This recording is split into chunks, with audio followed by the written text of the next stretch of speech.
hello there. How you guys doing Hello. today? Good. So, look, we You've lost kept us Nick. waiting an extra week for this. Well, partially. I was going to do a much more in-depth review. It looks like we lost Nick here. Yep, there he goes. He'll be back in a minute.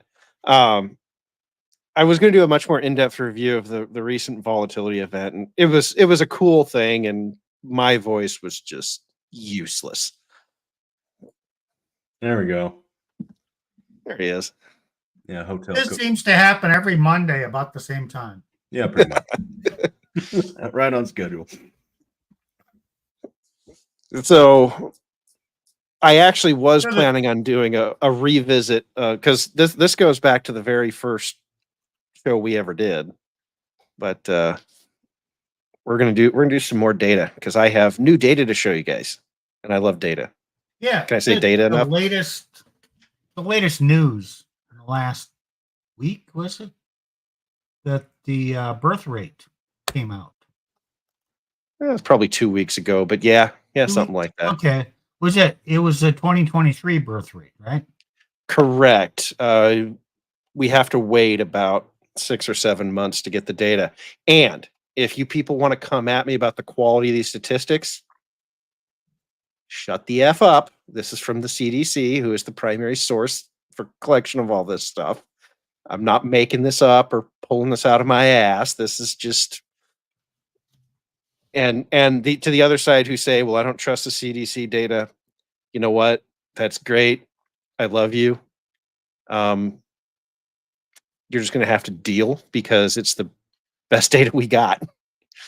Well, go find your own data sources then. Yeah. I mean, you can bring them on. Sometimes you got to deal with what's available. Yeah.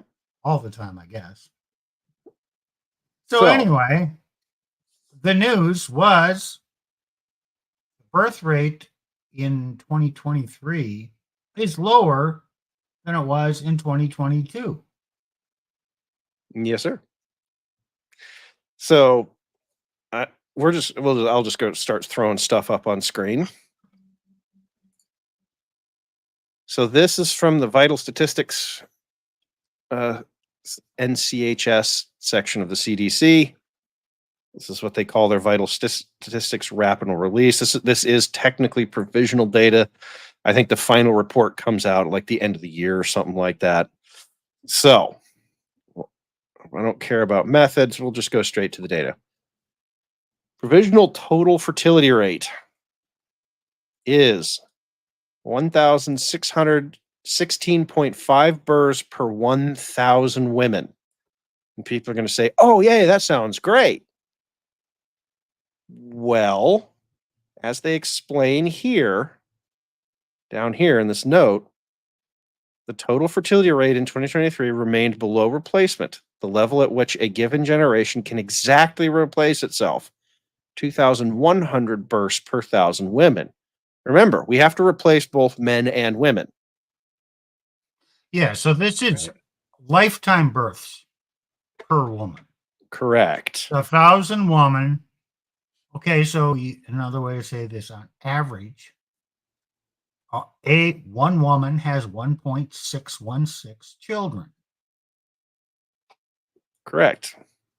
And the reason that the replacement rate is 2001 or 2.1, okay, it's a little bit over 2 because you do have some deaths of children in the first, before they reach 18 and can reproduce themselves.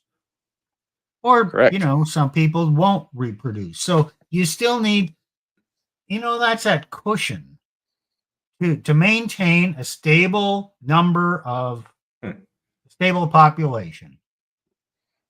The number is 2.1 is what you need. We only have 1.6.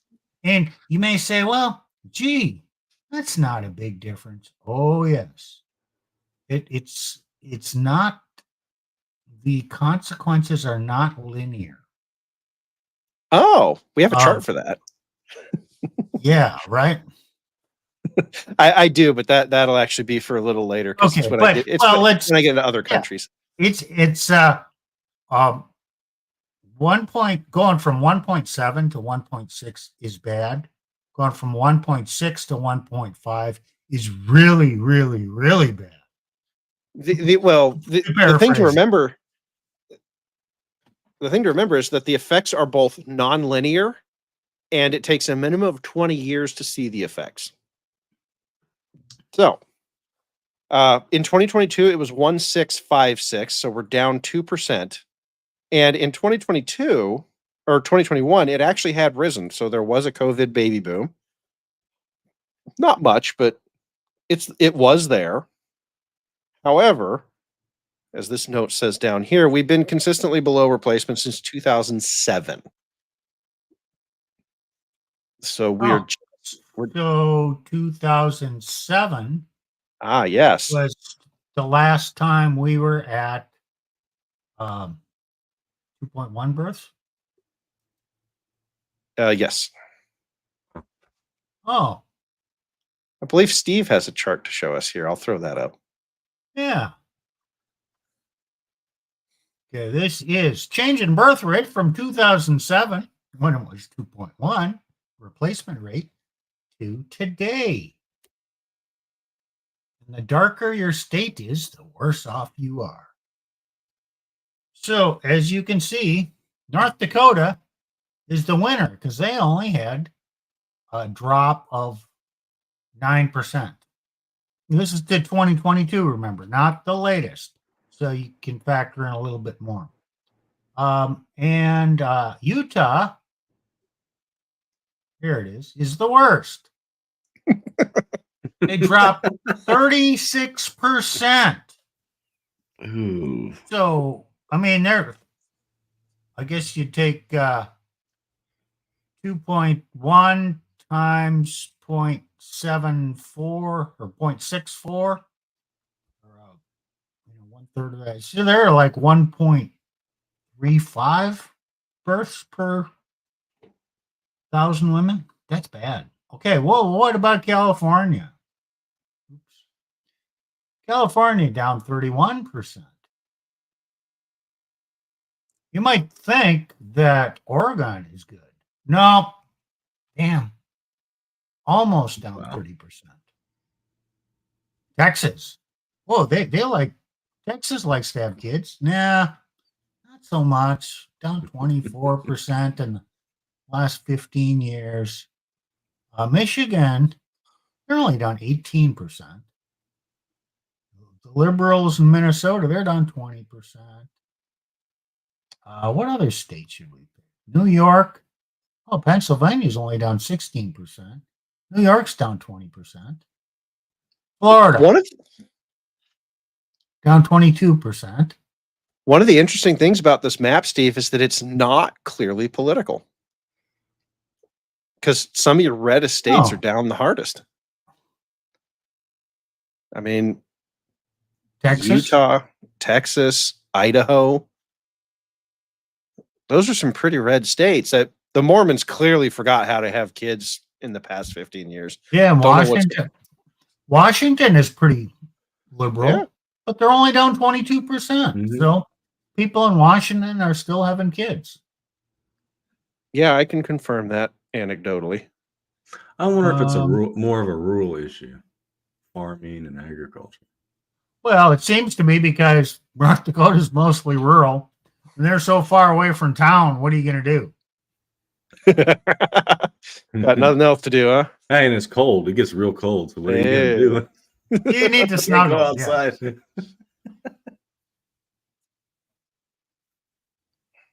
So anyway, it just shows, overall, we're down. The U.S. overall is down 23% to 2022. And then we went down another couple percent, I guess. Yep. So, all right. Okay. I will switch back now. So there's actually some really cool data in this report, guys. If you want to go through it, one of the things that I want to highlight are these two numbers here. The ages. They actually break it down by age. 20 to 24. 54.5 per thousand. Now this is, this is not total fertility rate. This is how many children were born per thousand women in 2022, not over the life of the woman. So down 4% from 2022. Okay. And this rate has declined 47% since 2007. Ooh, so young women were having a lot more babies. 15 A years ago. lot more. Well, that's because their peak fertility is in that age range, isn't it? Generally, That's correct. that's interesting. The current prime age to have births right now is 30 through 34. 95.1 per thousand, down only 2%. And then, of course, you get 35, 39 is still a pretty popular year, though. It's actually, there are more women having babies at 35 to 39, 54.7, as opposed to, okay, almost. It's almost the same. It's almost the same. Right. You're right. I read my Almost. numbers a little wrong. I was reading a different number. But 35 through 39 are having almost the same number of children as women who are, does math, 15 years younger than them. And Okay. 35 to 39. I mean, that those are higher risk pregnancies too. Yeah, they call them geriatric pregnancies. Yeah. 40 to 44. Wow. Yeah. Yeah. Oh. So just add that to the one before, and yeah, you have. Wow.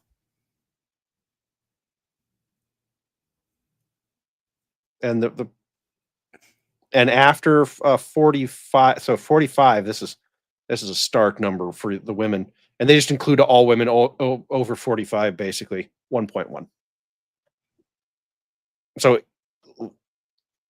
35, 39, we can still make it happen. That's a combination of technology and the fact that you're not. Yes, from my wife, your sexuality is evergreen and you can have kids at any age. Well, the data would beg to differ with you, ladies. Just saying. It's like But they're women don't trying like that. that. They just go They're by their trying to feelings. have. They're trying to have it at later age because they're like, oh crap, They are, my time's running out.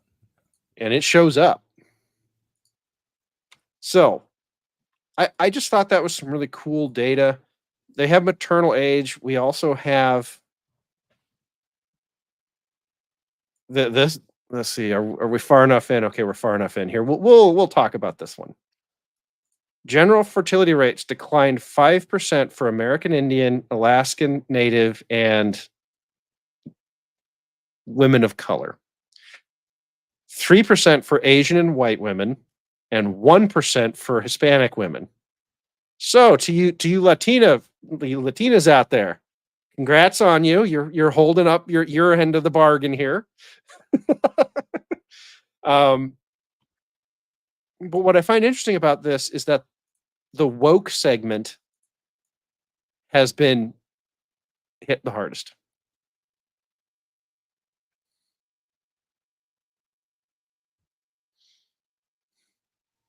Okay, so we have managed to spend 15 minutes on some pretty gnarly fertility rate data. I have, as you can see, lots more slides here because this data does not, it hits a lot of different things, and we will get into that.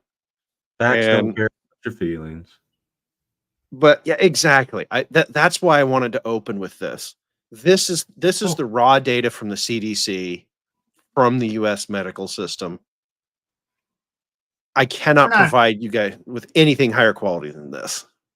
We're not actually going to see major negative consequences of this for 15 to 20 years, right? Well, would you like to get into some other data? I guess that's what this show is about. All right. So I have shown this chart before. You guys have seen this. This is the demographics of the United States in 2020. And that is didn't we do this? What didn't we have like an episode on that? it was the It was very our first episode. I actually remembered to link it. So that is in the description for you guys if you want to go back there and watch it. Okay. Yes, this is the chart I showed. And this is what demographers would call a chimney model. So we're not really losing people. We're not really gaining people. We're just kind of steady state. And, when they talked about the fertility rates falling, you can actually see, oh, hey, look, there's 2005. There's that long dip. This has happened before. That they referenced 1971.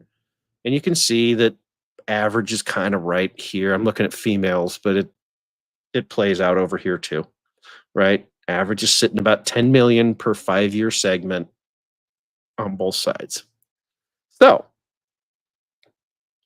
hey, another thing of this.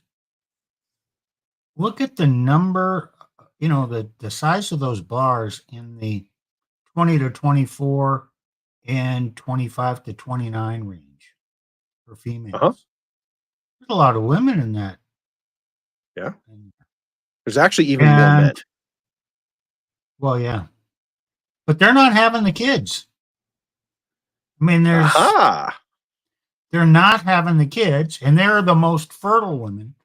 The 30 to 34 and 35 to 39 is actually, maybe about the same number of women, but they're not nearly as fertile, yet they're having more kids. Good catch, Steve. You are correct. There's another thing that I want to show you guys because I have an updated version of this chart for you guys based on this fertility data that was just published. I want you guys to look at this block right here. So 1945 to 1965. 1, 2, 3, 4, 5. These 5 blocks right here. Senior arrow. Yep. Okay. That is what we call the boomer generation. Hooray! Yeah. Cool. Well,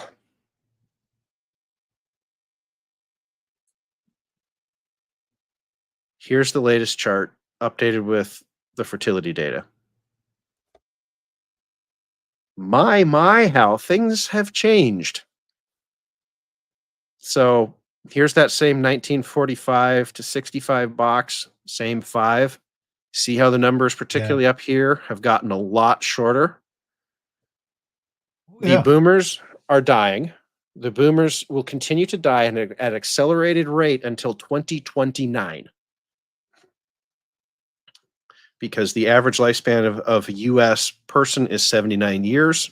So that's this bar right here. And you can see that, and this data accelerates pretty rapidly till you get up here where things don't matter. Okay. So this bar right here and this bar were some of the largest chunks of the boomers. And they're going to start zipping up into prime mortality years. The boomers are dying. The boomers were the largest voting cohort in the nation. This election is probably the last one where they will be able to vote without allying with a different voting bloc. Most likely the Xers, and we'll get into why here in a second. But the boomers, how do boomers usually vote? The boomers usually vote Republican or Democrat? I actually don't have voter demographics. I don't know. Yeah, I don't have a chart for that. The boomers were traditionally the most liberal of the generations, even accounting for the general trend away from liberal causes as you get older. So they've managed to hold on to them, and that's part of the ideological bent of their generation. I don't have the chart for that, but one does exist. Okay. So, but the other thing, we don't have all the answers here. That's fine. Yeah, well, sometimes Steve asks questions that it's like the chart exists. I just don't have it up, and I'm not going to sit here and Right. make you guys listen to me type for 5 minutes trying to find it. Look down here, though. This is not good. Okay, this is updated with that new birth rate information, and there is a little bit of projection in here because there's still 2 years of data to add to it. But it's getting to the point now where we can start to see, hey, you know, we've got 3 years of data. We can see the trend of the fertility rates. We can see likely where this thing is going to end up. Starting to look like an obese man. The term that demographers use for that is a snake swallowing a watermelon. And it just so happens that I have a couple examples of what that looks like if you play it forward. Let's go look at Japan here. This is 2020, but is this starting to look like maybe we're, 1985 Japan, maybe?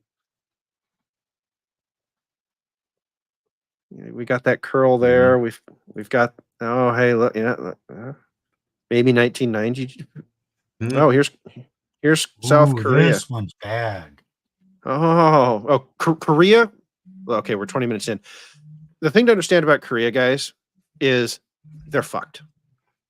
And it's gotten so bad that the government is now actually offering cash payments to women to have kids.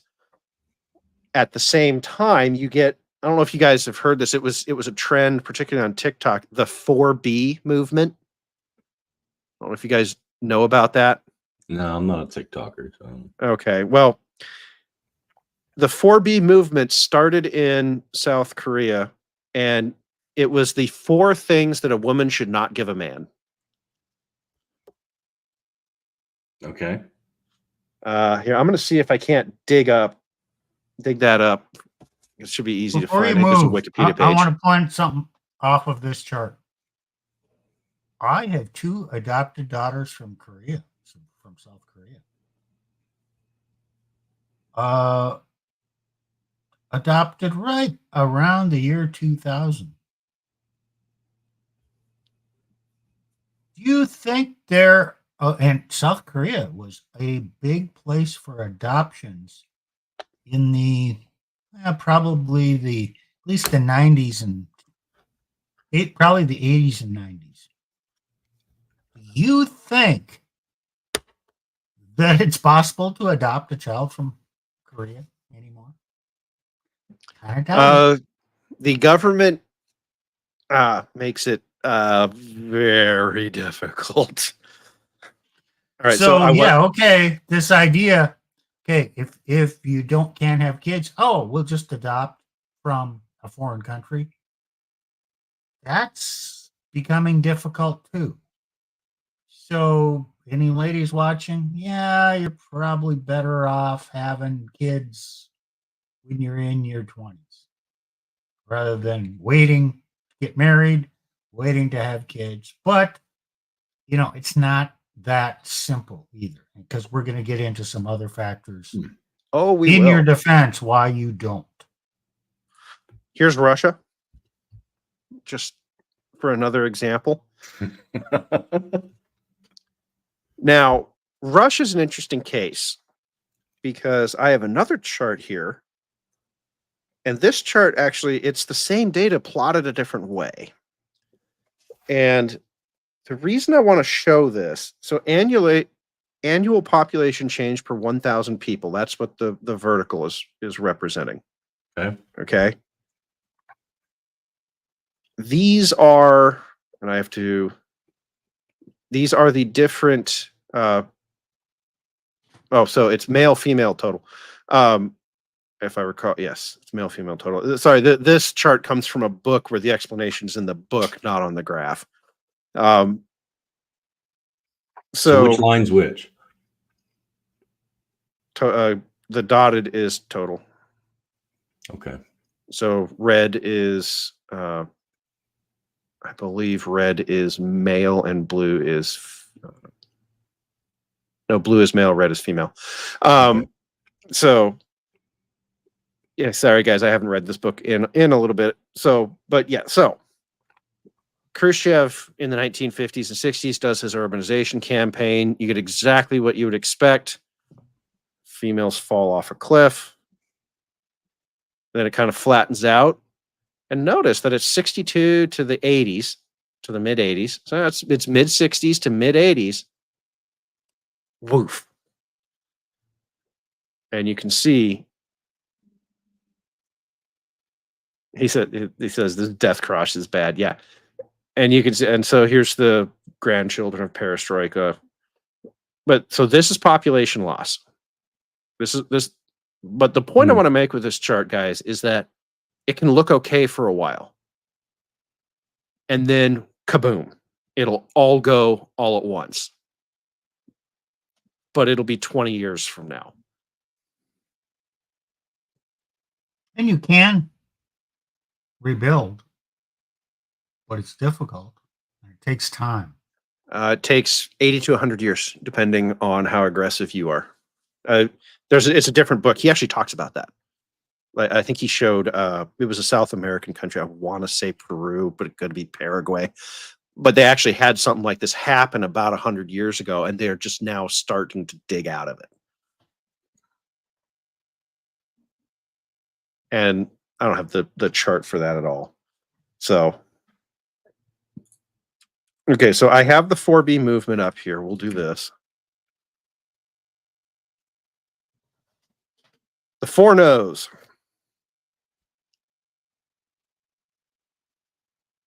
Radical feminist movement, which is purported to have originated in South Korea in 2019. Its proponents refuse to date men, get married, have sex with men, or have children. The 4 no's are no sex with men, no giving birth, no dating men, no marriage with men. So what was the reason? Sounds like death. You know the reason? Smash the patriarchy. I don't know. It's feminism. It's literally just the feminist movement in South Korea got together and said we need to convince women not to do this, and it, is identify themselves as it's pretty much not doing anything for the benefit of a man. Well, South Korea was a very male-dominated society. That's probably part of it.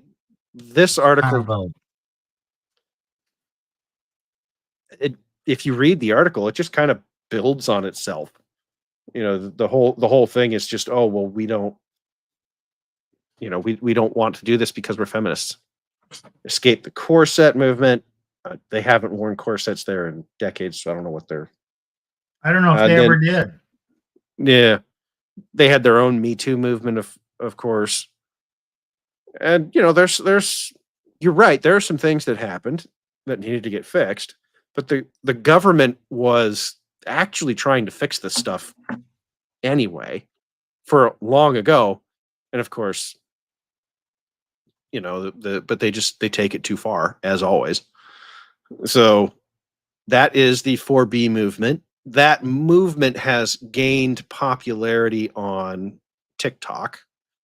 Yeah. And that was spring of this year. Oh, I bet North Korea just loves that. I would not be shocked to hear that North Korea maybe helped push it with a little bit of help from the MSS. Those of you who know what I'm talking about, great. I'm not going to expand it. You'll just have to go look it up. There are certain things that I'm not going to talk about too in depth on YouTube, but I'm sure the North Koreans and the MSS got together and had themselves a bit of a party with this. So these are very real things that are going on. And you look at Koreans' population and you go, yeah, no kids. This is the brilliant idea. Because you're right, North Korea does love this.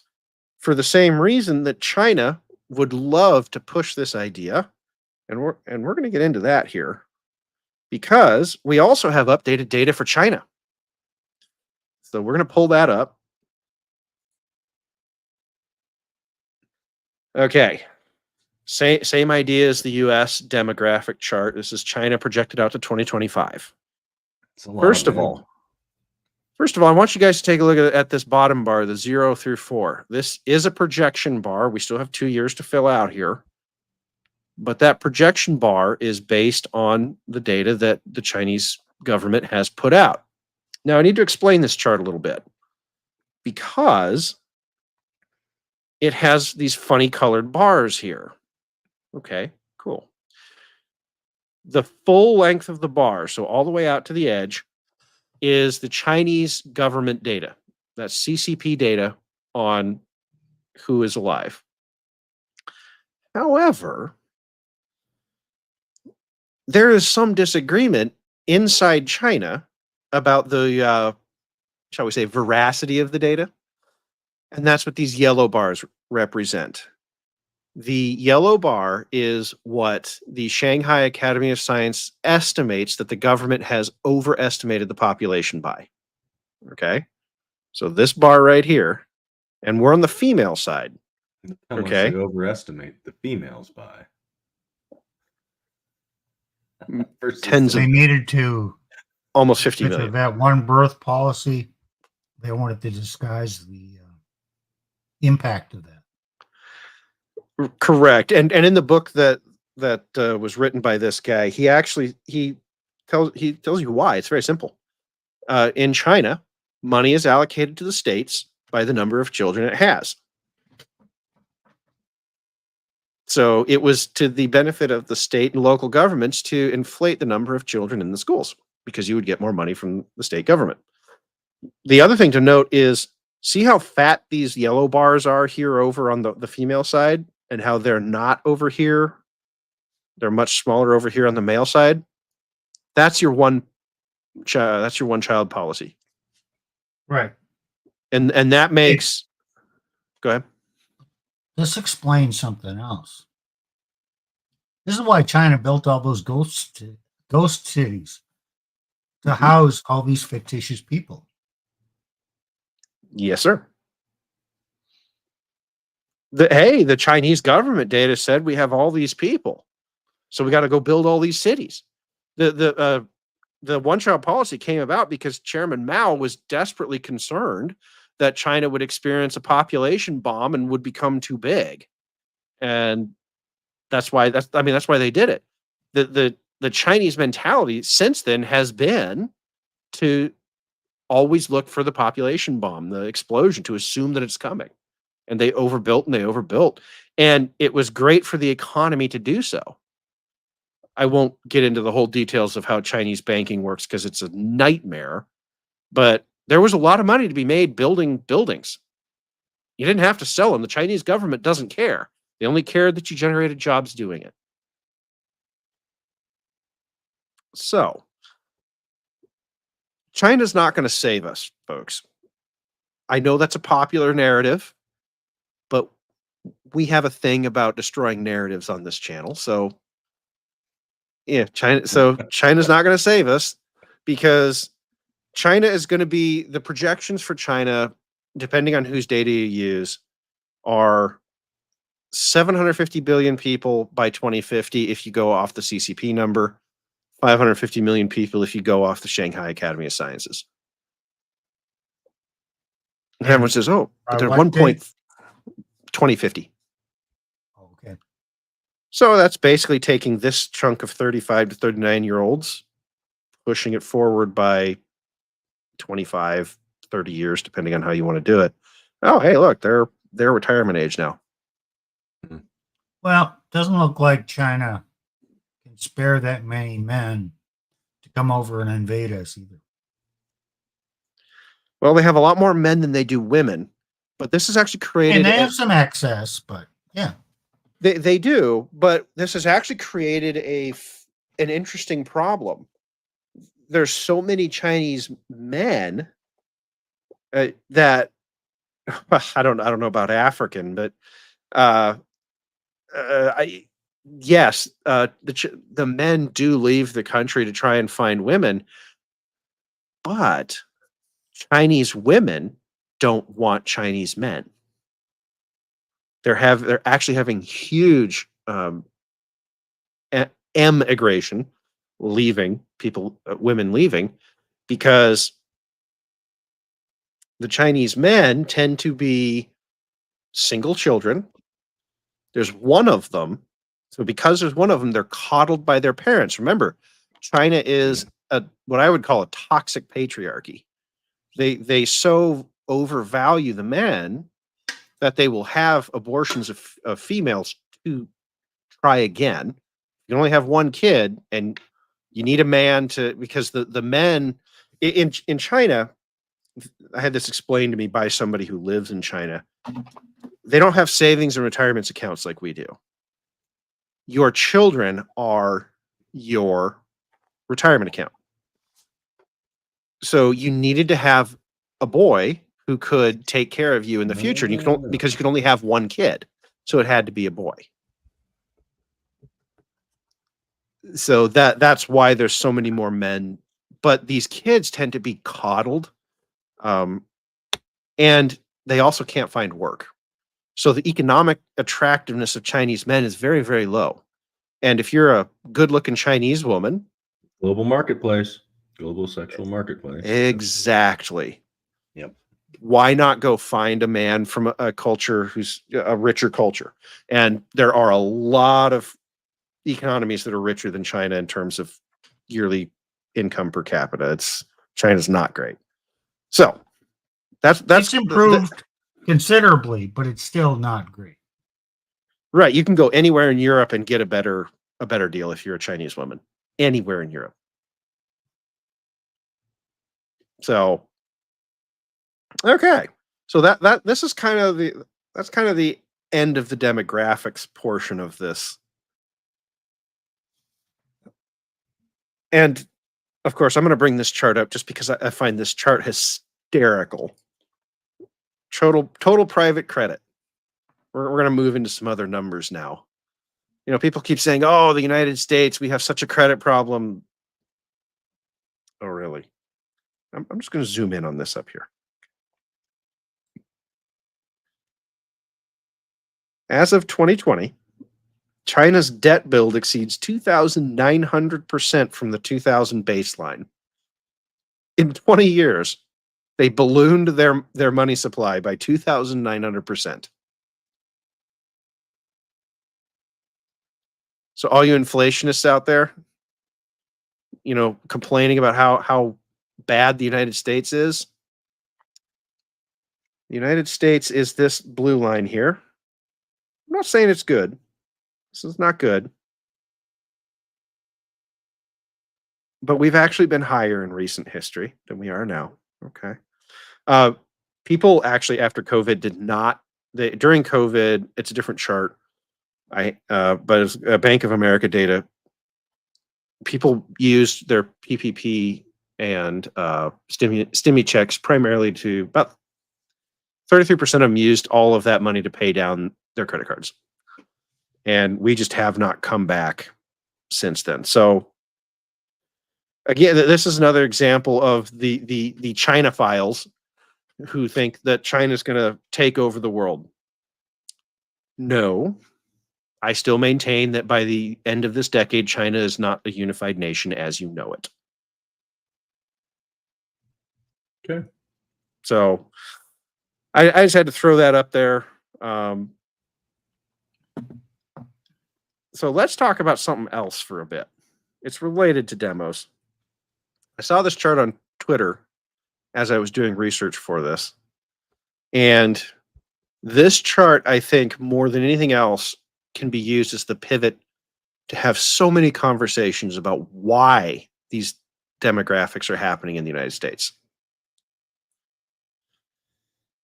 So this is home prices in real dollars, inflation adjusted from 1890 to 2024. So all you inflationists who say, "Oh, housing protects us from inflation," that was true up until the mid 90s. Okay, moderately true. So it was wisdom for a time. Yes. So here's how I would explain this chart. if you see this number right here, 136.8, this is in hundreds of thousands of dollars. Now, obviously, we know that a home in 1890 did not cost $136,800. So that would be a home in 1890 cost $136,800 in 2024 dollars. Okay. Okay. So it's inflation adjusted. This is inflation adjusted data. All you inflationists, it's right here. Don't at me, bro. I have taken your complaint into account for you. Now, there's a fun little fact about this chart. Most people would tell you that the Great Depression began in the 1930s. Well, what's this? 1930 right here. What's this? If you actually go research the Great Depression in any great detail, you find out that the Depression actually started for particularly the Western states closer to the mid 1920s. And housing prices actually fell into that, which is a fascinating look at. It's an interesting way to look at the data. Drop from Yes, sir. What, 1912 or so, or even 1910, 150,000, 149, down to the early 20s. Well, it was a low of 90,000. So, yeah, you lost a third of the value of your house in the 1910s, which people don't think about as being this economically not so great time. But if you were a real estate owner, you didn't want to own a house in the 1910s. So people bought their houses mostly with a lot of times with cash. Yep. Although farmers did have loans out on their property, on their farmland. So people didn't actually buy and sell houses the way we do. They bought a house and they lived in it. So they didn't actually experience the decline as much as we would feel it now. Well, and the other thing, weren't moving around a lot. Well, yeah, that's the other thing. When you bought a house in the 1910s, you were expecting that your children were going to live in it when they grew up and had their own children. So you were going to buy a house to last yourself 50 years or more. I've actually worked on a house from this era with people still living in it. That's a whole nother story. So the housing prices stay around, they bop around 100,000 for a good 25 years. And then, of course, we come out of World War II. We get the big boom coming out of World War II. People, all the GIs got to buy houses. And that's what you see here. And then housing prices flatline around 150,000 all the way up to the mid 90s. Now you can see it starting to push here and push here. And of course, these are inflation adjusted prices, but so your housing kept up for a long time. Your housing kept up. And that's great. That's what we would expect in the normal system. But what the hell is this? Well, people are going to say, oh, it's falling interest rates. That's part of it, but interest rates actually started falling here, all the way back here. So it took 25 years for the explosion. Well, that's because a 30-year mortgage, particularly if you're sticking in the house for 10, 15 years, they had to work through some pretty expensive mortgages coming out of the, 20% interest rates here in the 1980s. So they stayed low for a while, then it shoots higher. Okay. And then we get the Great Recession. This is, of course, 2008. Dips back down to what we would call a normal range, and then, of course, shoots higher to where we see today. This is the biggest housing bubble in the history of the data that we have. Now, I was telling the guys some stuff before we got on the show, and I think this really sets the stage for why the demos are doing what they're doing. Because, and here's the math. if you want to get a mortgage at 7% interest rates on a $300,000 house, the bank will not approve the mortgage unless you make $100,000 a year. And that approval is contingent on two things. You need a 20% down payment, and you must have no debt. If And the you bring payments have to be like what, less than 30% of your. correct. Yeah. It's 30. They will sometimes do 35, particularly if you're like a first time home buyer or some, if you're not bringing any equity to the table, they will give you a little cushion. Okay. If you can't afford a 20% down payment, but you have no debt, the yearly income requirement goes up to 120,000. But for the vast majority of Americans at the average debt loads who can only bring a 5% down payment, you must make $140,000 a year to afford the average priced house in the country at 7% interest rates that we're charging right now for mortgages. That is the math. You can hate it all you want. It is what it is. The banks don't care about your feelings. Right. The banks are not issuing loans on the average American house to people making less than six figures. So to some extent, when women say, oh, he's got to make six figures, guess what, guys? She's not actually wrong. Tough thing to hear, because the median income for a man in this country is actually closer to $70,000 a year. The median income of a man cannot support on its own the average house. Bank will just look at you and laugh. Okay. If it's a dual income house and she's making 30, 40, 50, now we can have conversations. But that loan is contingent on her income. Okay. She loses that job, bank's going to start calling, hey, why are you missing the payments? Because you'll be missing the payments. Well, at that, since you've taken on this asset or the payment of this house payment, doesn't really leave you any extra money to have children. So you don't feel secure until you have a house. And then since you bought into probably more house than you could really afford, now you don't have enough income and you don't feel secure to have kids then either.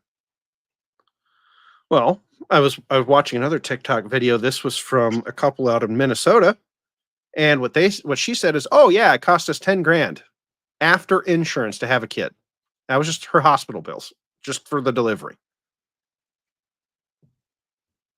So to have a kid, just to go to the hospital and have a kid, and this is Minnesota, this is rural Minnesota. We're not talking, downtown Chicago. 10 grand. In the big cities, it's probably closer to 20, 25. I don't have any hard data on that, but it's probably closer to that. So now you've got to come up with this giant shot of money to have a kid.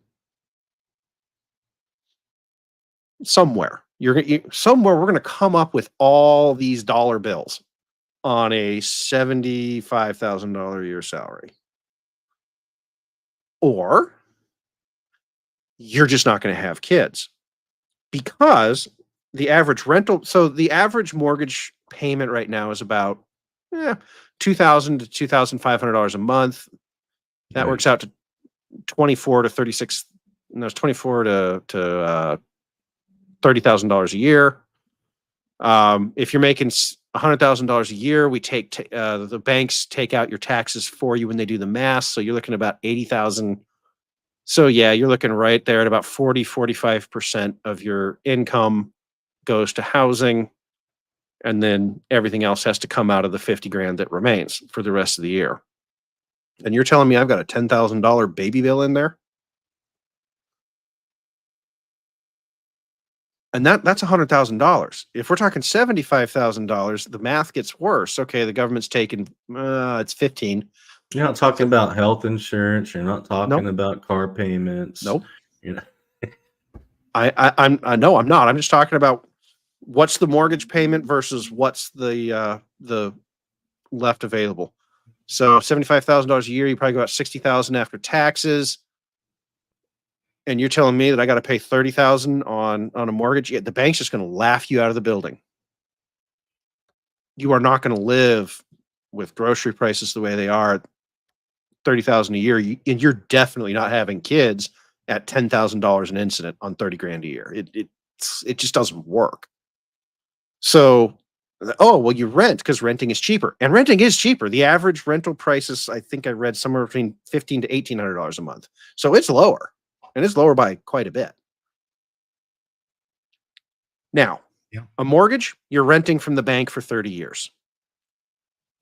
But when I rent from the landlord for 1 year. I'm still paying somebody thousands of dollars a month, but the landlord can say, you know what? I'm not going to renew your lease. I want to raise the rates and rent it out to somebody else.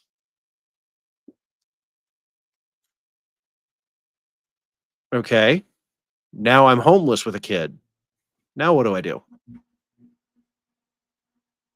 There is nothing about the economy, the way it's structured with housing looking like this, that says, oh yeah, having kids, that's just something we'll just do. To quote the demographer who made the charts that I was showing you earlier, a guy named Peter Zion, shout out to him for his cool charts.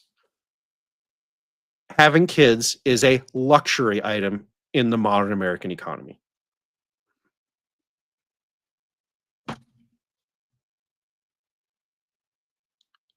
And the birth rates back that up. Children are a luxury item, and they're being born at luxury item rates.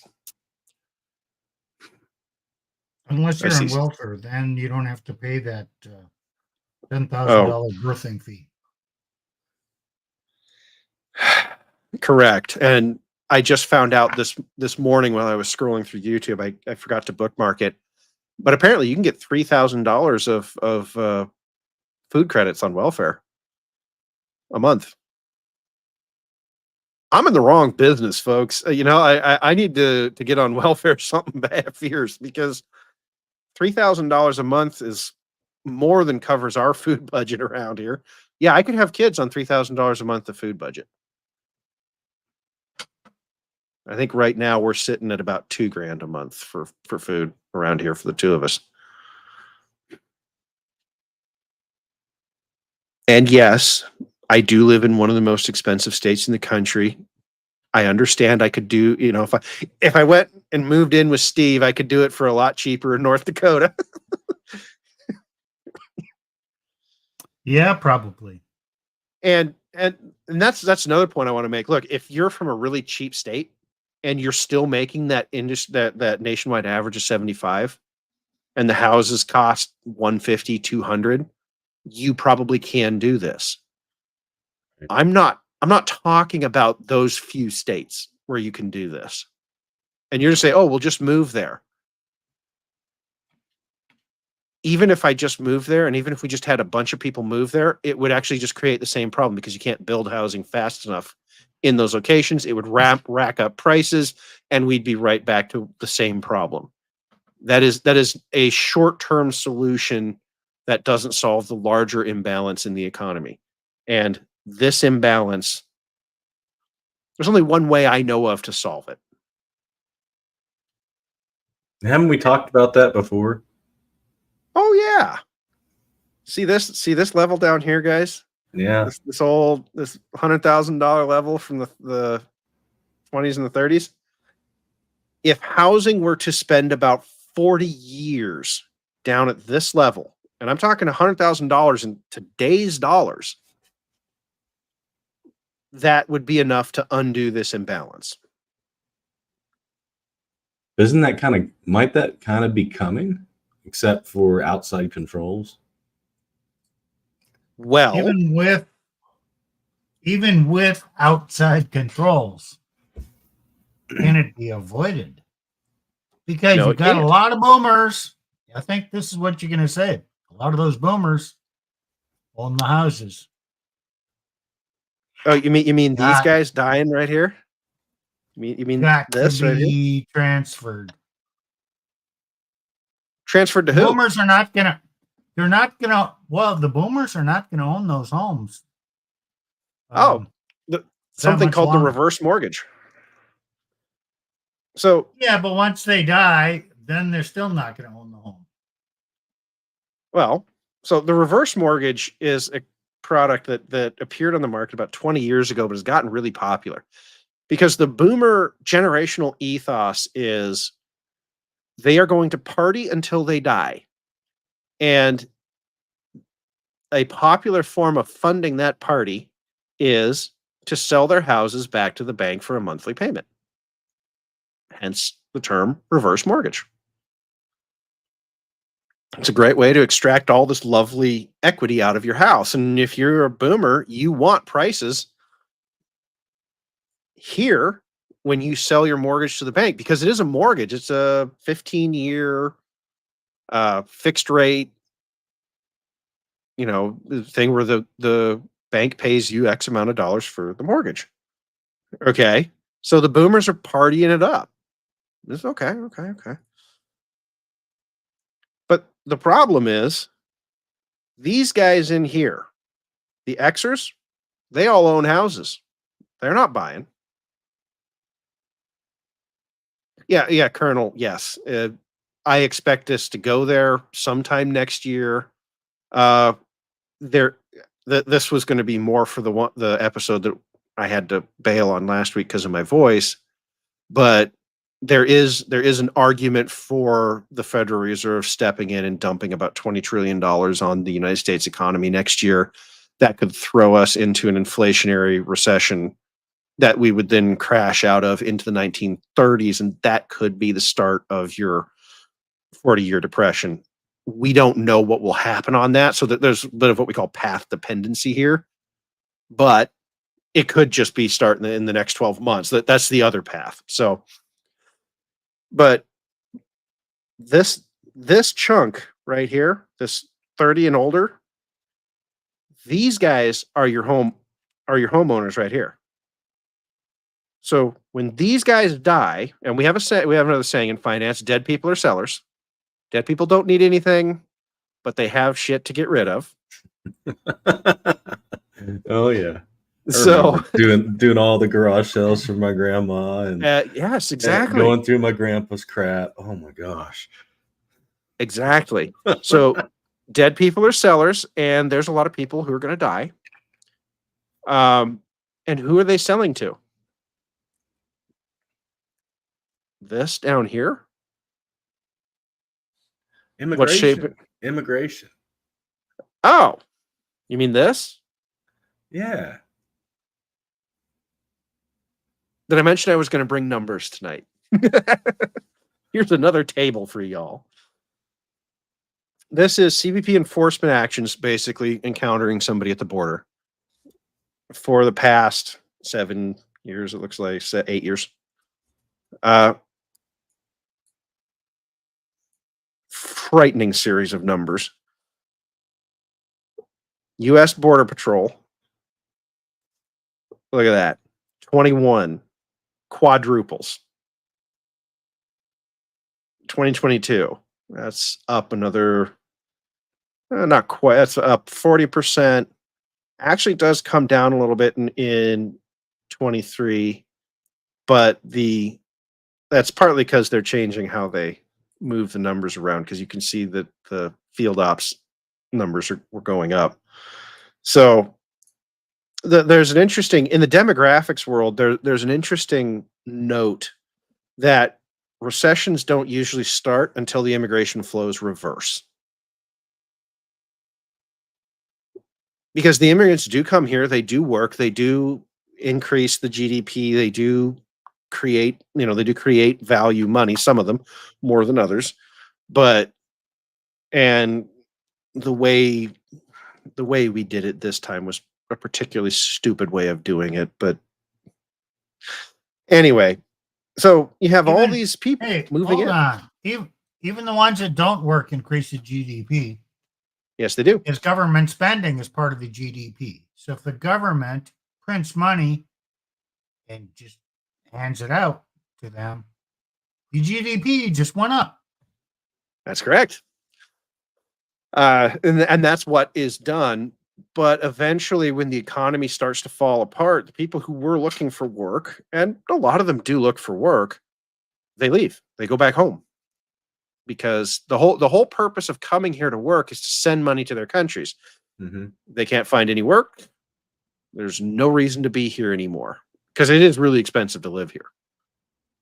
So they leave, and then the recession usually follows. So the other thing this has done, particularly when you look at these numbers, is we don't have data for what this graph would look like without these numbers. And that's the thing that should terrify you guys. This graph includes the immigrants. Oh. Legal and illegal? If you show up on the That's census, you're population. if you show up on the census, you're here. Yeah. So we don't know what this graph looks like without the immigrants in it. We can guess, we can mess with the data, but looking at that data, my guess is that this bar in particular down here at the bottom should be a lot smaller than it is. Okay. So 20 years from now, I ask again, who's going to buy all these houses?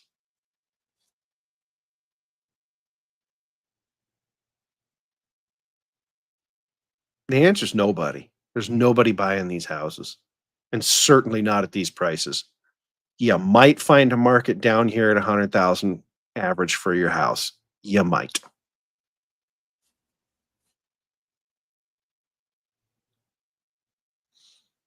Which gets me to my last. Oh, go ahead, Steve. There's another little point here. A lot of the houses that have been built, not all, but significant number, are fairly large houses. There was the McMansion phenomena. Oh, yes. Right. So if families are much smaller than they used to be, who wants to own a McMansion? My God. A lot of work, aren't they? Oh, yeah. And they're older. Putting the roof on a McMansion, oh, I don't even want to think about that. A lot of money. This costs a lot of money to maintain those big homes. I Yeah, think your they're going to AC, be white AC goes elephants. out. AC goes out. Water heater goes out. Oh, yeah. So well, we are actually starting to see a trend towards building smaller houses, which is good, but that's mostly had the effect of keeping a lid on these prices. If we were building the same size houses we were 10 years ago, these prices would actually be higher than they are now. More material. Math is math. The numbers seriously don't care about your feelings. Which gets us to my last chart. This is a chart that we showed in our first video, but I think with this new data, we can revisit this chart and kind of show you and maybe it'll be a little clearer how bad the situation is. So this is 156 trillion in US assets. Now I want to put an asterisk here. This is based on the valuation from the Federal Reserve of these assets ending 2023, and in some cases 2022. So this is based on a valuation metric not a future. Not like saying, oh, well, what could happen in the future? It's just if you were to sell, if you were to value everything in the economy, all assets in the economy, this is what it would look like. Okay. Baby boomers at the end of 2023 owned half of all assets. Okay. This chunk here that's dying owns half of all assets, including $18.3 trillion of real estate. Plus 4.8 trillion of the silent generation. That's correct. Well, So yeah, okay. I mean, that was above your. that's so imaginary the box. silents are It's these from these folks up here. 65 all the No, way up to the top. The silents are actually 80. Yeah. So yeah, from here, 1965 all the way up. So Yeah. if we go back here, you look at all the assets owned by these two, that's $23.6 trillion in assets owned by people who are going to die on average in the next 5 years. Yeah, 5 to 10. Yeah. I mean, we still got some silent generation that are holding on. They're holding on to a lot relative to their number. Right. Like a lot. But I mean, the transfer is absolutely going to start in earnest in the next 5 years. Oh, It'll continue on. And it will continue on for a minimum of 20 years. Just that's the mathematical minimum. It can go on longer than that, but that's up to generation, basically. Yeah. It's an entire generation, actually. It's 20 years is the kind of the statistical generational. 20 to 25 years is kind of the average length of them. So the Generation X, go ahead. So over half of the real estate in this country needs to change hands to somebody else in the next 20 years. And the people who are transferring are not buying. No, they're dying. They're dead people. They sell. Right. That's not a normal thing that happens. No. There is always a transfer that's going on, but the problem is this chart. That transfer, got zoomed in here, works okay when there's an equal number of people up here to the people who need them down here. Okay. Mm-hmm. So, the average lifespan in the United States is 79 years. So you can look at this 75 to 79 block above and say, okay, these people are going to be your primary sell group. And then your primary buyer group, remember, your 30-year-olds, particularly those are your Gen Xers, those are your late millennials and all your Gen Xers, this block here from 30 to 60. Okay. Remember, they already own houses. Actually, let me rephrase that. They already own mortgages on a house. They do not have the capital to go out and buy another house. So really the group that you're targeting is this one right here. Those two bars. Well, that's it. Also, the Xers, even if they wanted to buy another house, they're going to be upside down on their mortgage because of the oversupply of housing. Yep. The values will drop. So they'll be upside down on their mortgage.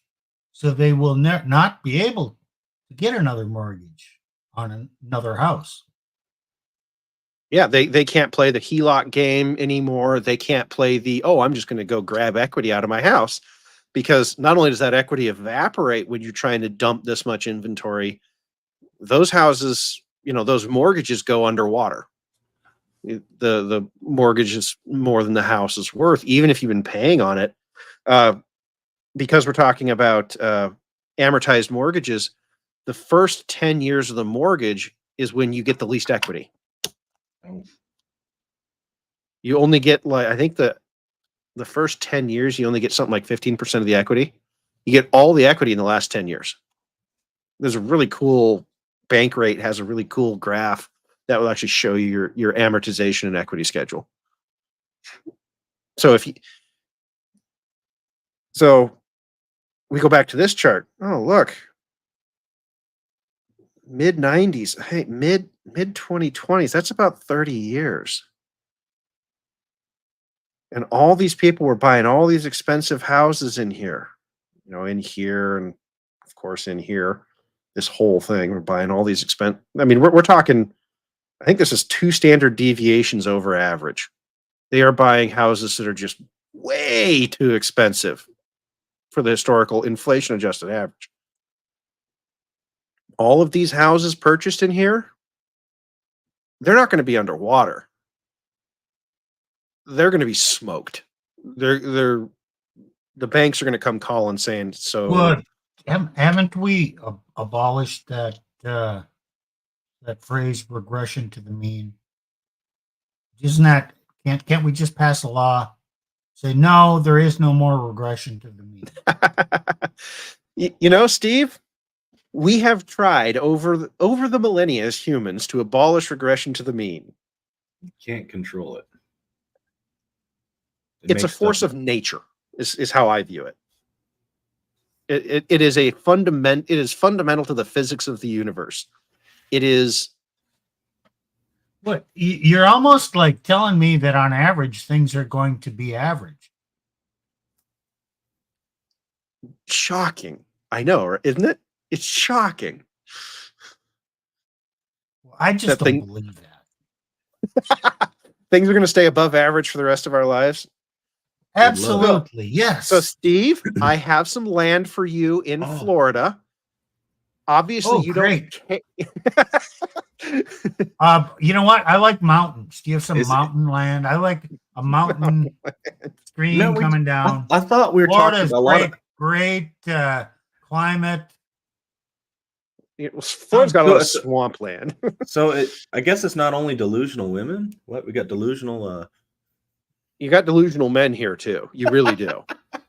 Yeah. Now, I think the men mentally can connect with what we're talking about here a little quicker because a lot of those guys are living it. But look, if you bought a house in the past since 2006, on average, you're fucked. I just have no other way to say it. If you bought a house anytime since 2005, 2006, somewhere in there, you are fucked. Sorry. I just the demographic data says that there's going to, over the next 20 years, be a massive oversupply of housing because you only need one. People say, "Oh, well, I will buy one and rent it out." No. What about what Colonel Buckshot here says? Yes and no. So it is causing a need for more multi-tenant housing because you don't buy a single family house when you live by yourself. You live in a small apartment because that's all you need. So, right. But you live in a apartment, you rent, you don't buy a house. Who's going to buy all these single family homes? That the boomers own them. I mean, that's this data right here. You don't own a multifamily apartment, in this data. It would actually be put under either private business or other assets. And that usually is done by corps or equities and mutual funds if you're in REITs. This real estate number here is talking about single family titled property. Still, I don't like the implications of what you're saying here. 'Cause right now, Okay. I don't own a house and I want to buy a house. So, and I'm thinking, when's the best time to buy a house? Sounds to me, since I'm 60, the answer is not in my lifetime. Yes. Now, that'll depend on how fast we get back to 100,000. And I actually Well, it do doesn't believe mean that- I won't buy a house, but Right. I'm not buying my house as an asset that's going to increase in value. Correct. And I actually do expect the average house price to go back to this 100,000 area in 2024 dollars. I don't know what the nominal number will be when we get back there, but if we just look at 2024 dollars, that 100,000, I think we get back there, and I think we stay there for a very long time because people really, unless we take this and turn it around really quick, these people are going to start selling in 40 years. If we don't turn this around, No, it just becomes exponentially worse. correct. That $100,000 house turns into a $50,000 house, or yeah, because dead people are sellers. If there's anything you take away from this, dead people are sellers, and unless we turn this around, there's going to be more sellers than there will be buyers for the next 60 years. No, it's kind of like what happens to like natural gas prices in the United States with all the pipelines, and we have way super excess of natural gas and not much need for it. Not much. Well, need. And we- so we- what have you seen to natural gas prices? down and stays down. Yeah. Now, I actually expect that if we do go the path of Federal Reserve money printing in the back half of this decade, I actually do think we'll see an explosion in commodities. They're not investing advice. Sorry, guys, but personally, I am very big on commodities, industrials in the back half of this decade. So, anyway, Money the printing also tends to benefit cryptocurrencies. yes. In the past, it has. If cryptocurrencies maintain their relation to energy prices and the Nasdaq, then it won't benefit them, because that's the expense of mining plus cheap capital to basically fund the electricity costs. So we will see what happens there. I'm actually not big on crypto going forward for those reasons. It might be a better store of value than, say, tech, but I don't expect it to be the explosive upward moves on the basis of inflation that people would expect. That's kind of my look at crypto. So the question then becomes, how do we fix this disaster? Because at the end of the day, this right here, these 4 bars, they represent everything about our future as a nation, as a world, even if you go think about some of the other charts I showed. Right. Yeah, you showed Russia, South Korea, Japan. and China. Yeah. So, And Europe isn't that much different. Europe is, well, they're worse. They're worse than the US, right? yeah. Germany is basically competing with China or South Korea, depending on how you measure it, for fastest aging population in the world right now. Well, and Italy's birth rate has been just. no, also their demographics are totally twisted too. So, Oh yeah. So it's not like there's anywhere you can go in the world to find good demographics. Well, India's are okay. Mexico's are okay-ish. And there's a couple South American nations that are pretty decent, but none of these are economic, except for India. None of these are economic powerhouses, and India has geographic issues that prevent it from being a global player. It's they're kind of limited to the Indian Ocean for a lot of geographic reasons, and the Himalayas to the north don't help them there either. So India is an interesting case study. They will always be a regional power. They're great if you want to check Chinese power, but that's about the extent of their usefulness. They're always going to be what they call like a middle of the supply chain kind of manufacturing power, and it's great. We need it, but they aren't going to save the world. And we haven't gotten into it, but because I couldn't find the chart for it, but everyone says, "Oh, well, Africa will save us." Absolutely impossible. Their population explosion has been done on the backs of dumping enormous amounts of fossil fuel inputs into some of the worst soil on the planet. The African continent can only support a fraction of the number of people currently alive living there on its own without global, particularly oil inputs. So that would be your fertilizers and, of course, your tractors. They don't have the developed culture, correct, education, and infrastructure that's been built up over generations, and becomes kind of tradition. It's not there. If you think about the U.S., I'm driving on roads that were first built.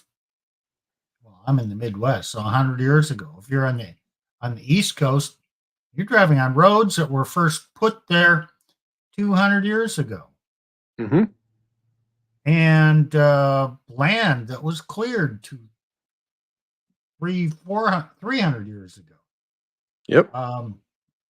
So that's legacy infrastructure. Doesn't mean you might not even recognize it, but it's there. Well, Africa doesn't really have that same stuff. Well, lower Africa, the northern part of Africa had it, but it's been destroyed and rebuilt, and they haven't managed to put it back together, and they don't have huge portions of fertile land. I mean, Egypt has, the Nile Delta has some very fertile land, but then their population got way beyond what the land could support. Yep. Kind of the theme of this whole episode is regression to the mean. All of these economic imbalances eventually take care of themselves. And to some extent, I view this pretty wicked drop in birth rates and total population as a response to some of the economic excesses like this nonsense. So I want to bring this is just my opinion. So it's kind of like physics. It is a little like physics, yes. Natural law still reigns supreme.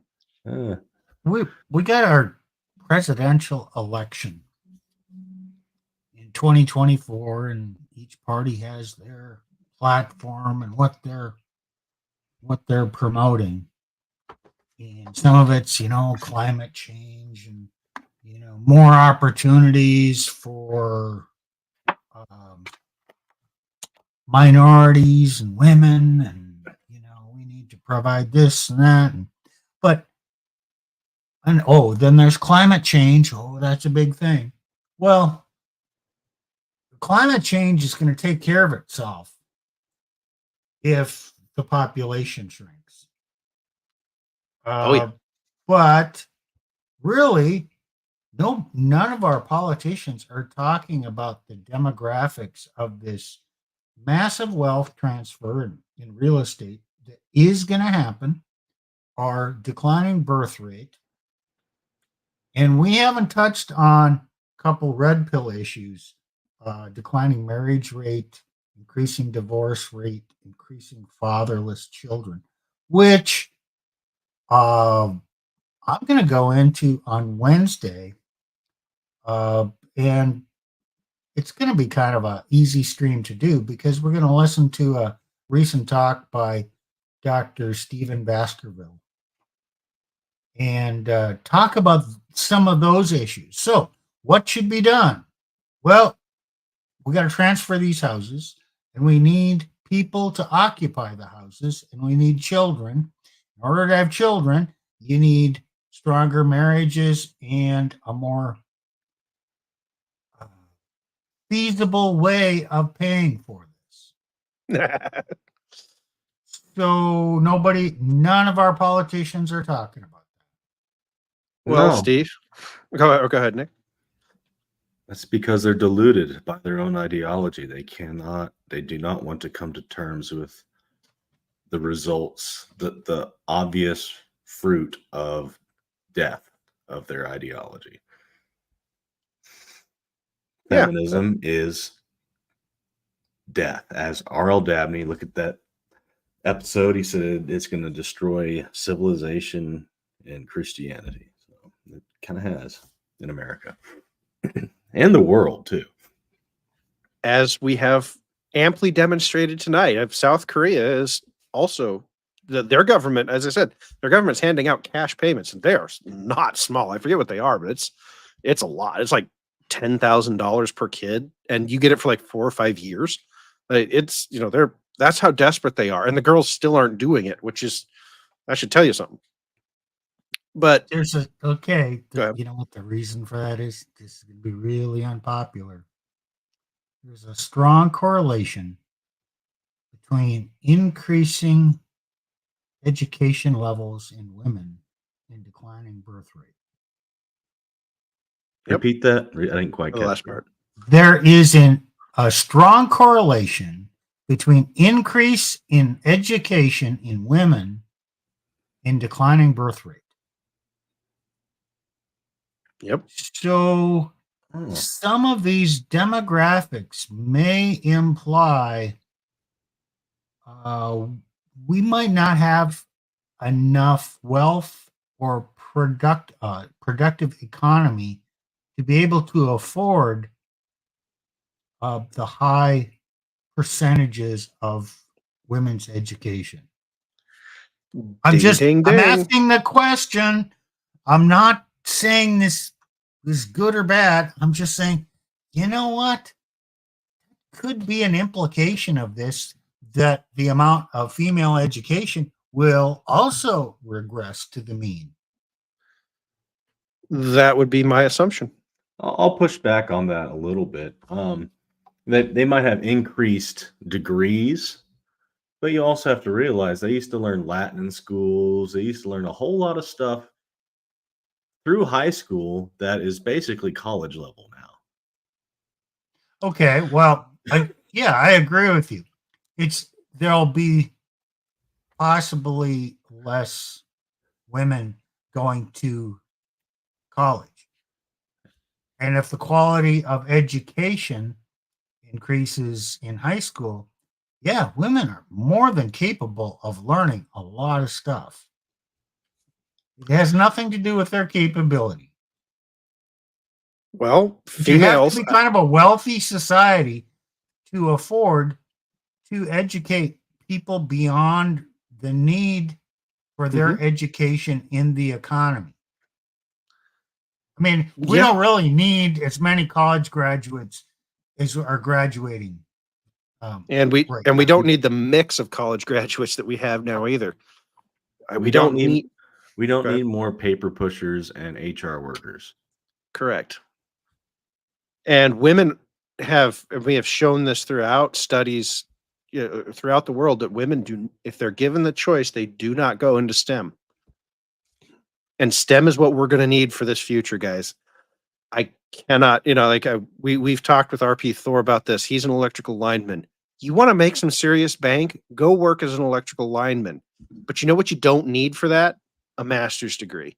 You barely need a 4-year degree, and a 2-year trade school degree is probably what you actually want. Right? We need those guys. We need plumbers. We need you know, all we need the trades, and but what we don't need is more people with useless college degrees, as Nick said. It's just, Well, we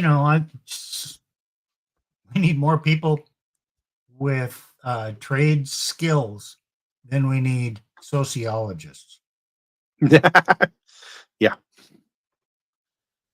The market for sociologists should probably be about maybe 100 a year, not the, I don't know, 10,000 that get pushed out, and they have to go become Starbucks baristas and burger flippers at McDonald's, and then they get on TikTok. And McDonald's is having robots do that work now. well, that's what I was going to say. Is that now they're getting pushed out for the robots, and they're complaining on TikTok that they can't make enough money, but they've got this 4-year degree. They should be making X amount of money, and they were promised X amount of. Yeah, the economy doesn't need you. I mean, here's the deal. You could study it if you could afford to do it without debt, but the economy cannot afford the debt you're taking on. Shu just dropped a comment that I think Yeah. men Hey. don't go into trades because it's deemed lower status by women. Perhaps that mentality reverts to the mean after the mass pain. Yeah, Rich Cooper talks about that a lot. Like the plumber, the guy makes like 6-figure plumber, but versus the guy who makes $50,000. But because the guy who makes $50,000 isn't a plumber and has a fancy sounding title, they still will push the plumber out of the way. They won't go after the plumber. That's only in a society that has surplus. Mm-hmm. When things get tough, people get practical, even women. Actually, I would say especially women. Women do not have the altruism that men do. They will happily ditch. I do think we're going to see a large ditching of the single, boss babe narrative. I think we're going to see that disappear over the next 5 years almost entirely. I also think that you're going to start to see broke men. I also think we're going to see an increase in divorce rates as broke college degreed men get swapped out for the plumbers and the so look, if you're a young man, you're looking at the end of high school, you're a senior in high school, and you're thinking about what to do. I know it seems like shit work right now, but when the women come knocking on your doorstep 5-10 years from now, and you've got a big old fat bank account because you can basically dictate your prices, that might be where you want to be. Well, okay, I have a degree in mechanical engineering, but assuming I was a young man and had the aptitude to do that, I met a man, let's say 18. Okay, I'm thinking of going for engineering because I'm really smart and I can handle it. Yep, it's a good choice. On the other hand, you're a smart young man. Think about this. Go become an electrician or a linesman and study that. Yeah, if you want to take some additional math courses, great. Then go work. And you got your brains, and you know what?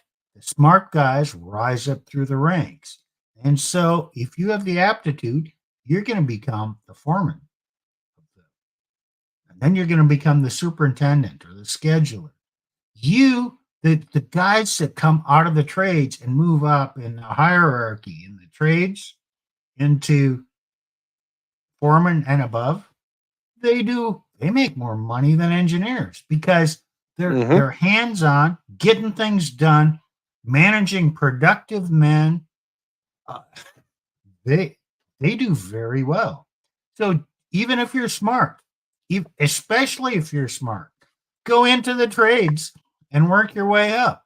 If you're a job superintendent, well, even if you're a carpenter and you move up to superintendent or estimator or in the road crew, You know, somebody's got to estimate those jobs. Somebody's got to be out there making sure the budgets are not blown and you're making money. Those guys are well paid. Yeah. Colonel, this is a good one because I've seen that. well, it not only is this true, there was actually a study done. Again, I don't have the data up here in my giant list of data blocks, but automotive techs are considered to be the lowest class men by women in the country. They get their hands dirty, they're greasy, they smell funny when they get home from the fuel or the oils or the right. And people right now are struggling to find somebody who can fix their car. You know, and I know a lot about this field because I've spent a lot of time working in it. And I don't want to say too much about what I know because then I'd give away, you know, like personal info. But the automotive sector is one of the most hard up for labor right now. And people are saying, "Oh, well, electric cars." No. Electric cars are rolling computers. They still have braking systems. They still have suspensions. They still have, like AC, you know, HVAC. They still have fluids that you have to. They're still mostly a car. Except now we need smart people to come into this industry who know how to work with computers. And you know, all these women out there thinking, "Oh, you know, grease monkey." I'll tell you what. Yeah. I work with a guy. Go ahead. Become a high voltage auto technician. Oh goodness. Fix batteries. Oh yeah, tons of money in EV batteries right now, but also diagnostics. If you can do computerized diagnostics right now, you can basically write your own check at a large shop right now. I worked with a guy once. He's probably 10 years younger than me. The dude makes an enormous amount of money because he has no problem whipping out a tablet, hooking it up to the car, and all you girls who think, "Oh, you know, they're just grease monkeys." No. This dude has this dude can program a car. He can make a car do what he needs it to do. You know, he is not stupid. The guy's IQ is probably 120 to 130, somewhere in there, you know. And you ladies are sleeping on these guys. You're ignoring them because they work on cars.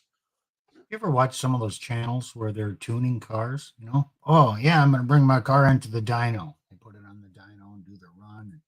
It's a guy clicking away at the computer, and he's got to go through all the sensors, and oh yeah, we got to tweak this, and oh this isn't quite right.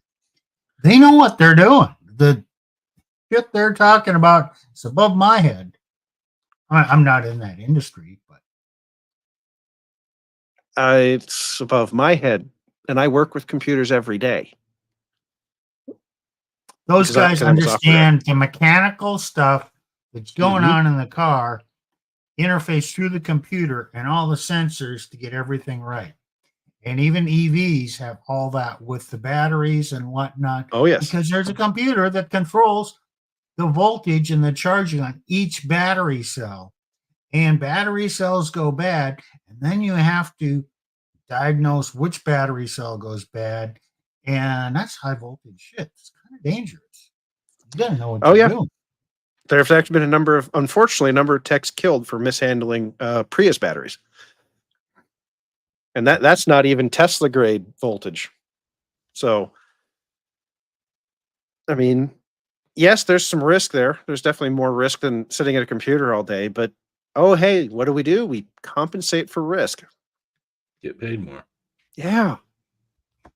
Ladies, y'all are out here sleeping on automotive techs. And, you know, you guys, as a group, you collectively rate them as the lowest class and status. I'm telling you, these guys are smart, and they can kind of write their own checks right now. because there's just not enough of them. And as you know, Buckshot says, he's used scan tools, oscilloscopes, wiring diagrams. You can't be dumb and do what Colonel Buckshot's doing. I'm sorry, you just can't be stupid. So go find one of these guys. And have kids with him. And I mean, these are very salt of the earth guys. They want to fix problems. They want to take care of things. They want to take care of you. They want to take care of their kids. If you're looking for a guy, I'm telling you, these are the kinds of guys you need to be looking for. And then go have kids. There's another big benefit to finding those guys. They work in a field where it's almost all men. So they're not looking, they're not working around other women. And do you want your man working around a lot of other women? And if they are working around a lot of other women, those women are not dressed very attractively. Yeah, in the industrial or automotive or environment, you're greasy, you're dirty. So you don't. Nobody's wearing high heels and a pencil skirt.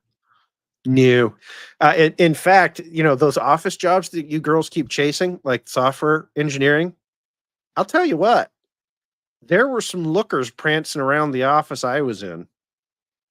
I still remember some of their names. Now, I was married at the time, and my wife's also a looker, so it wasn't as big a deal for me. But I'll tell you, I watched the guys chasing those girls, and those girls knew what they were doing. Like, y'all think you're winning something with a guy who works in the office? Like, really?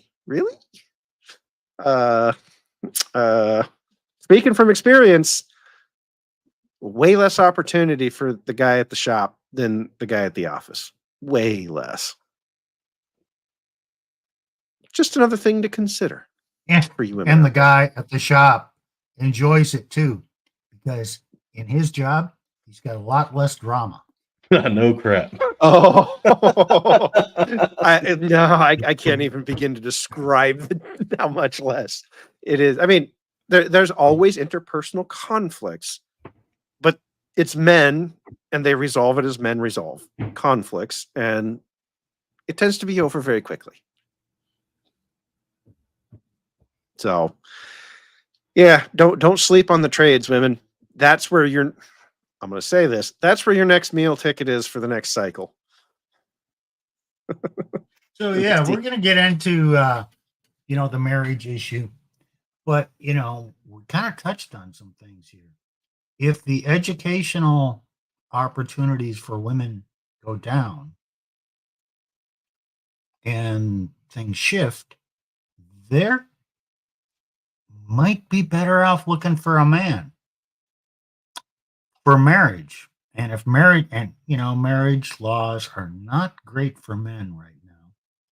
People are not getting married, but also demographics might force changes there.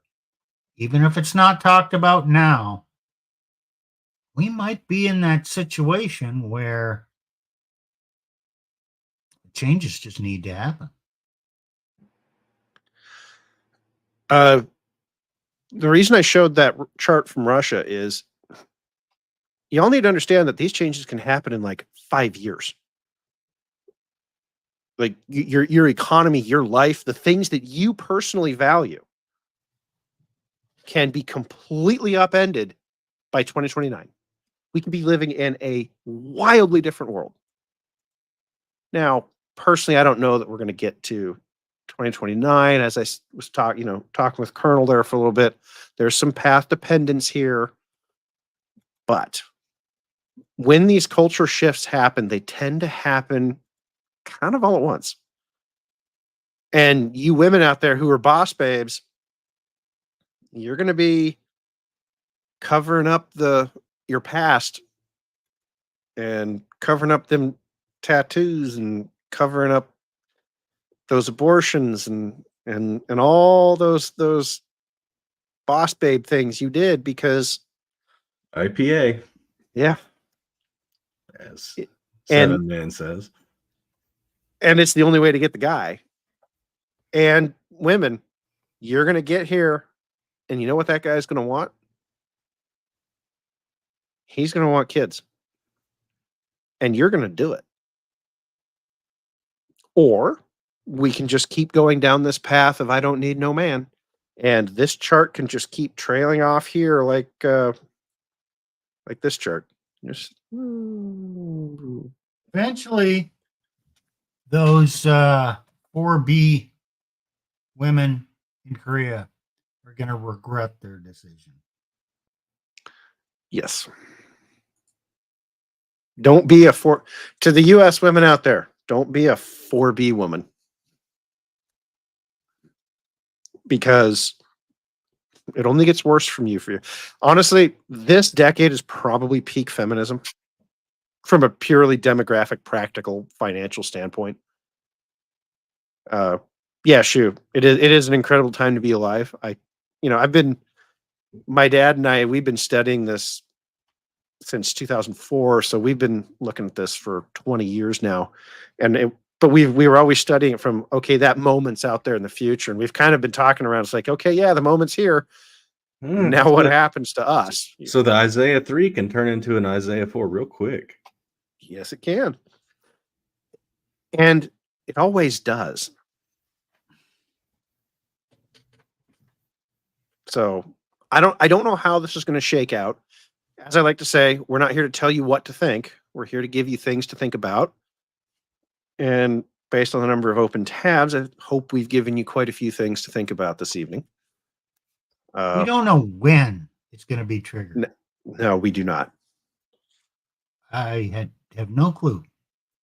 But at some point, it will happen because the inevitable always happens. Because return to the mean is inevitable in physical systems. And we are still a physical system. Is what it is. So, yeah, and it's even worse than that. It's not just return to the mean. The mean is the mean. So typically you have to correct the this part down here. Shoot. Yep. By being under the line in mathematically, the area, the space under the curve over the line kind of has to match the space under the line over the curve when you come down. It's just mathematically how it works to get to the average. Because, you wouldn't have to draw this as an average in here. You could draw it as a sloped line and analyze your data differently. But it's still, however you look at it, there's going to be some dramatic fall here at some point. So this data kind of sets up this is how I think the fall is going to happen. Dead people are sellers. Is what it is, folks. You can't do anything about it. And if you have more sellers than buyers, prices come down. This is economic gravity. And we've been really high. We've been up in the nosebleeds for quite a while. Well, economic gravity is going to have something to say about it. So that's all the data I have for tonight. Do you guys have, I know we're going to be talking about some of the more cultural implications of this next on Wednesday. Do either of you have anything else you want to add before we wrap it up? No. Stop thinking that we're unique, that we can bypass nature. We're not that special.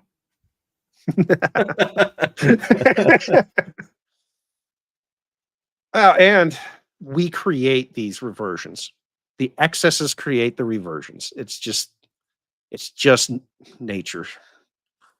So, if you like what you heard, please share it. probably some stuff in here you can use to piss off everyone across the entire political spectrum.